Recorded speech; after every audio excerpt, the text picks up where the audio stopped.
Baik,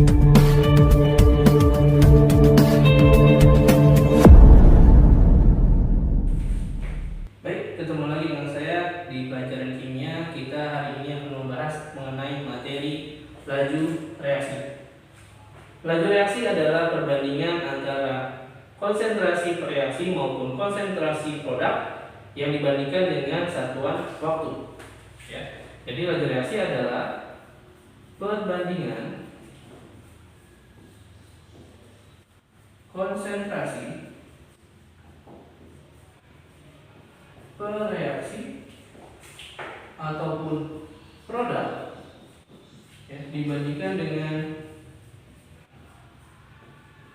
satuan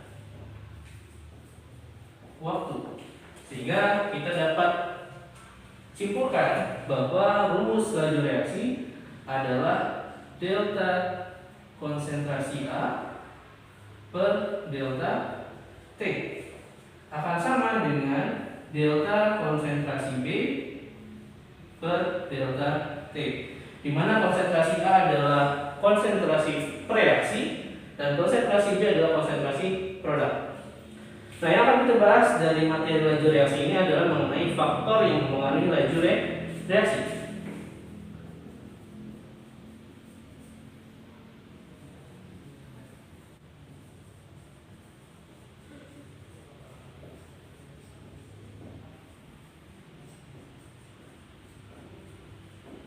Nah, ada 4 faktor yang akan mempengaruhi laju reaksi. Yang pertama yaitu mengenai konsentrasi.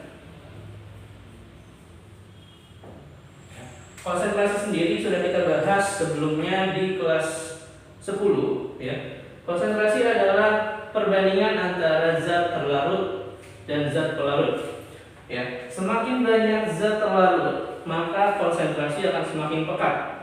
Dan semakin sedikit zat terlarut, maka konsentrasi semakin encer.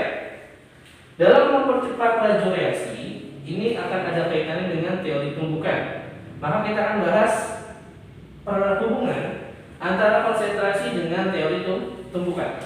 Ya. Konsentrasi tadi adalah suatu perbandingan antara zat terlarut dan zat pelarut. Kita akan bahas mengenai konsentrasi yang besar atau sering disebut pekat. Jadi konsentrasi besar ataupun pekat itu akan memiliki jumlah zat terlarut yang banyak. Ya, dengan jumlah zat terlarut yang banyak, maka akan mengakibatkan proses tumbukan yang banyak.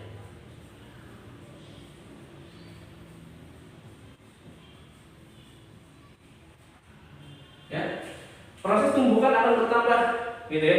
Karena semakin banyak zat terlarut, maka ruang antar partikel akan semakin kecil, sehingga akan semakin banyak kemungkinan untuk terjadinya tumbukan. Seperti yang sudah kita ketahui mengenai teori tumbukan, ya, reaksi dapat terjadi apabila ada tumbukan antar partikel. Sehingga kalau dibandingkan atau dihubungkan dengan konsentrasi, maka semakin pekat suatu reaksi menyebabkan semakin banyak partikel dan semakin sempit ruang antar partikel, sehingga tumbukan akan semakin bertambah dan laju reaksi akan semakin cepat.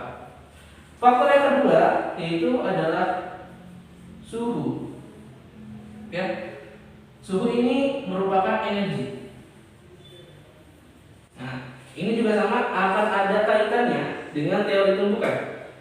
Semakin besar suhu atau power yang diberikan, maka akan semakin besar pula energi yang diberikan pada partikel, mengakibatkan gerak partikel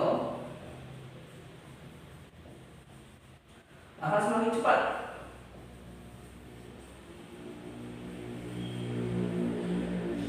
Ya. Kalau gerak partikel semakin cepat, maka akan semakin cepat pula tumbukan yang akan terjadi. Ya, sesuai dengan teori tumbukan, semakin banyak tumbukan yang terjadi atau semakin cepat tumbukan itu terjadi, maka laju reaksinya pun akan semakin cepat. Maka apabila kita menambahkan suhu atau menambahkan kalor, ya suhunya kita naikkan, maka akan mempercepat gerak partikel dan akan mempercepat juga laju reaksinya. Yang ketiga yaitu luas permukaan, ya, atau area sentuh. Ya. Luas partikel ataupun luas permukaan partikel yaitu luas area bidang sentuh. Ya. Semakin besar luas partikel, maka semakin besar pula area bidang sentuh. Kalau area bidang sentuhnya luas besar, maka semakin banyak kemungkinan untuk terjadinya tumbukan. Ya. Luas permukaan ini akan ada kaitannya dengan namanya bentuk partikel.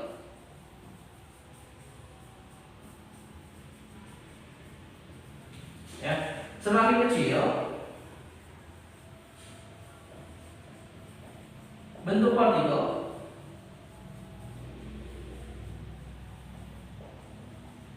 maka akan semakin besar luas permukaan.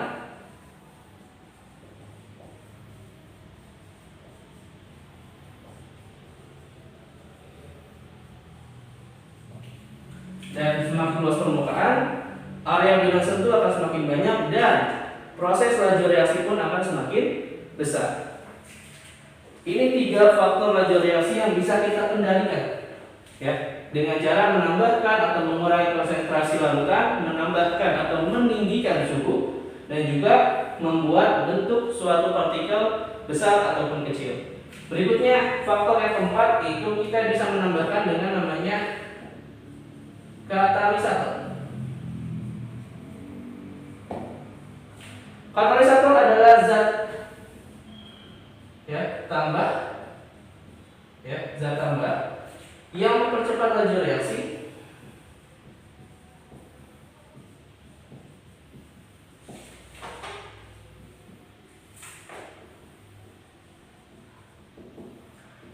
tanpa ikut bereaksi.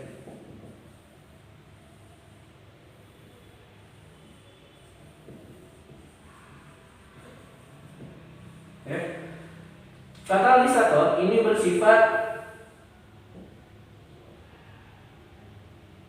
dia tidak ikut bereaksi dan hanya bisa digunakan untuk suatu reaksi tertentu.